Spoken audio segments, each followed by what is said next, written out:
end up on the big screen.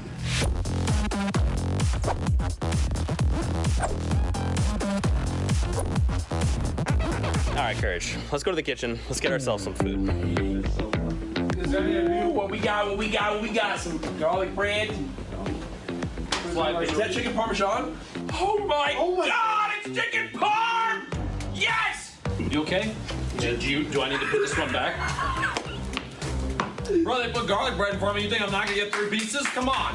What's up, Fortnite fam? It's Squints here, and recently we've been trying to level up the observing, so we challenge our observers to get cool dynamic shots and keep them smooth and technically awesome. And let's share some of our favorite shots with you guys. I can't imagine the weight that these competitors must feel on their shoulders. Whoa, okay. Wow. Seems like the observers are having a little bit of a competition back there. All right, observers, let's get it. And then tried to challenge those fights, and that just freaked me out. What? Speaking about something freaky. There is a nick just above Chap's foot. Apparently that's someone's name in Fortnite. You don't know about that, Jack? No. I mean, you really need to step up your competitive Fortnite knowledge. It's okay though. It's Chap's foot. Like physically, he's I hate you. What's up? It's Monster D-Face. What's up? Yo, Monster. You know you're my favorite? Yeah, absolutely. If I told you were my favorite, would you believe me? Probably not. We all know Sundown's his favorite dance. That's why, dude, right there.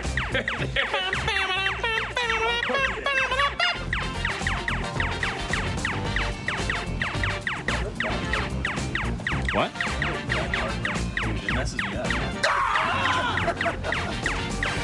You know, a lot of people ask me what the best part about replay is. It's got to be working next to GFX Becca. People ask me all the time what the best part about being a graphics operator is.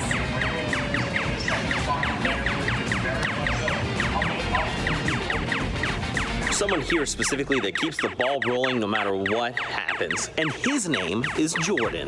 What's up, Fortnite fam? My name's Jordan, and I am the production manager on the Fortnite World Cup Online Open. My job includes making sure the production happens smoothly, handling staffing, catering, any technical issues that may arise, making sure everyone else is doing their job. He's really good at stuff. We're on a break, and Jeff is going for the high score.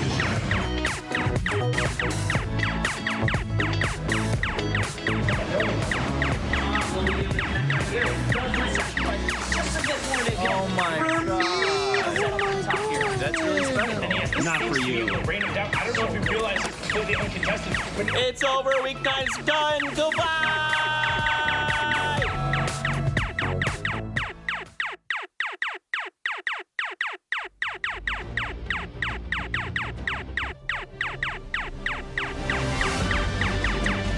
Welcome back, Fortnite fam, to Week 10 of the Fortnite World Cup Online Open Qualifiers. My name is Pookie Face. We've gotten into a little bit of the European action. We're playing duos today. I know I'm excited to see how everyone fares. We only have a few more spots.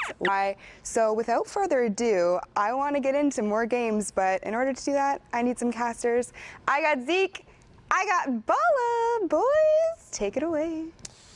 Thanks so much, Pookie. We are here. Can't stress this enough. This is the final week.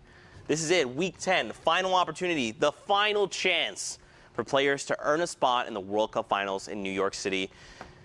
It cannot be more stressful than this. No, it can't. There's only 4 spots up for grabs in the EU, and we're already seeing the story shape up. Skyt and Vato might be making that last-second clutch into New York City. But let's get into action because we have to figure out who is going to be left standing when the dust is all settled. So let's get into games. Here we go. The first game of the block. So don't forget, those queue times, very, very close to being all wrapped up. Then we're going to have a little bit of extra time to just make sure everyone gets all their games through and completed. Don't forget, it's 3-hour window or 10 matches, whichever comes first. Hopping on here with Kiklos, ZQ and his partner, Swats. 4 elimination between them. 41 players remain in the current lobby with 22 duos still left. Look at this circle right now. Yeah, it's going over that entire ravine there, the bridge in the middle. So kind of a little bit of a treacherous path, but I can already see, just based on the stances of some of these players are taking, they're ready to hop over with the launch pads or shadow bombs or whatever they might be using. and to get in that half in, half out, which is positioned right on that big hill with the, the tree of life, as I call it. Yeah, that's one that I've taken to call. I used to call it big tree, then I was like, no, tree of life makes sense. But if you're watching the bottom right, you see all the triangles. They're already converging on the new safe zone. Nyroc's gonna get ripped out of the air immediately. That is another elimination, and Swats confirms it there. 5 between the duo now, and this is huge. Now, keep in mind, they're pretty separated, but I mean, Kiklos is in the baller, so he can kind of navigate as he needs to. Yeah, but separation is, what actually caused that elimination to go down onto Nyroc's Aqua. Oh, the baller. Oh, no. Well, that is so sad to see. Just like he took out Aqua, he actually blew up his launch pad right before he managed to get on it. So Aqua going a little bit too fast, but here he's going a little bit too fast for his baller. And again, split from his teammate, just like he said, Zeke. Is he going to be able to find anything from here on this low ground position? A little bit tough. Trying to divide and conquer, I mean, it can work for you, right? Like, if you've got the confidence, you've got the skill, you can absolutely make it work. But look how far away diagonally he is right now. I mean, you got to think this is the top 1%, right? Don't forget the top 3,000 or 1,500 duos from the region move on to finals. Maybe you'll catch, but for the large part, you're not going to catch many, they're waiting. Like, someone's going to do something cheeky here. I just feel it. 44-88. Oh, my God. Okay, listen. Right.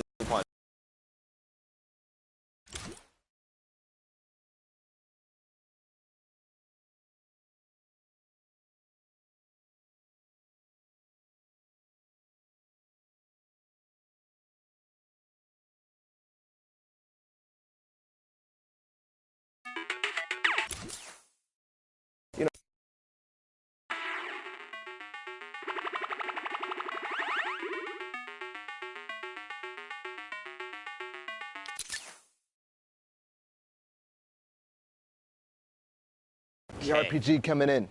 So I believe, if I remember correctly, I think Crippa was actually picked up, and I think Boyer's by himself. Once we can take a look at the high and wide shots here and establish things, we'll get a better sense. But right now, rotations need to begin happening. Shadow bombs are being popped, and look at this. They try and reposition here with Ref's guard. That's good. Team is back together, and the chug splashes. Thank you, teammate. And it comes out. Didn't catch it. The player drops down to 76 over on. There you go. Sigma has been eliminated, going back to the lobby. And that is exactly how you want to place the traps. When you drop somebody into the box, make sure you place it on that front wall or the roof, and then you can rotate the stairs accordingly. But they have no chance of escaping from the left or the right when you place it in that fashion. Great reaction there from Hackscore and Ref's guard, and we're going to stay on them. First round of placement points coming out right now. You see Boyer goes down, has been eliminated, even Alliance Powder as well. And this lobby is just going to continue to thin out. Edrikill going to be picked off as well by Paffy, and this just continues. Benji Fishy is also in the lobby as well. He's going to pick up Mav Joe. Now, I mean, if you're Ref's guard and you're Hackscore, you're probably thinking, like, I'm watching the elimination feed. I know these Titans are in here. What are we looking to do, right? You've already got the first round of placement points. You're about to hit the next round. Do you think they just go full send, try to find eliminations, maybe play it a little bit slower? Oh, my God! Please. Oh, God. I was going to say that's what they're doing right now, but that's definitely going to put them on the back foot. The flint knock is actually going to knock him back into the zone. He used all the chug splashes, so that's not going to be useful to get back in, but Hackscore still up. They did take out Benji, which was the player that RPG'd them, kind of caused them a little bit of chaos and panic, but still alive, still rocking down on this low ground. This is where they've been staying the entire time, and so impactful down here, Zeke. Look at the lobby now. 6 players remain, all of which are solo riders. No one's got a buddy. Themo here, he's going to find one over on Josa there and find an immediate elimination. Top 5, another round of placements for everyone in the lobby. Yeah, but only on wood. These players that are finding down below are not covering their top. He's going to find one. Can he find another? Not just yet. He does have that flint knock if he does need to get back up, but again, no materials it looks like, or they're playing very sparse with them. Now using that flint knock to get down onto the height that he needs to so he doesn't take any fall damage, no risk, but another player trying to get up over the hill, and unfortunately Hackscore is left below, but the storm is playing with his favor right now. He's going to be able to get up. Look at this. Themo's got high ground advantage right now. Hackscore low on HP, and Fick here. He's got, oh, just kidding. I was going to say HP advantage, but it doesn't matter. Hackscore evens the odds, and now Themo has Shot comes back over, and this is Themo's game to win 4 eliminations between the duo. Victory Royale, a 13-point game. Yeah, and they tied actually in terms of points with Hackscore and RefGuard. So a valiant effort there from low ground. We saw them completely, stuck down there, no opportunities to get out, but making do with what they get. So they pushed themselves up to over 60 points now, and that is definitely something that you want to be at moving into these last games. The queues are definitely about to close.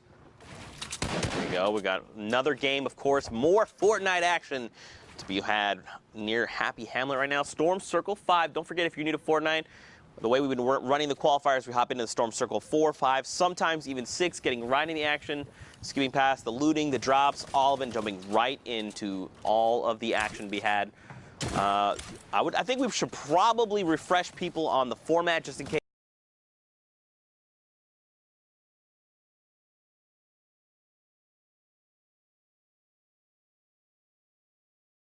Limbs. Perfect. That's exactly what you need. Options to get in. He has those shadow bombs if he wants to use them. Ability early, you only have 2 of those, so he forces out the launch pad from the team. If that did not work, he still has the option to go ahead and use those shadow bombs, so doesn't have to worry about that rotation. And honestly, getting a bit of luck based on the players who are coming in, but sometimes you just force it out. That's right, man. This lobby is still so packed right now. Got so many players. Just a few 1-by-1s over. Gafal, though, is going to be dropped immediately, and now we head over to Requiem George and his teammate, 2Gen Ever.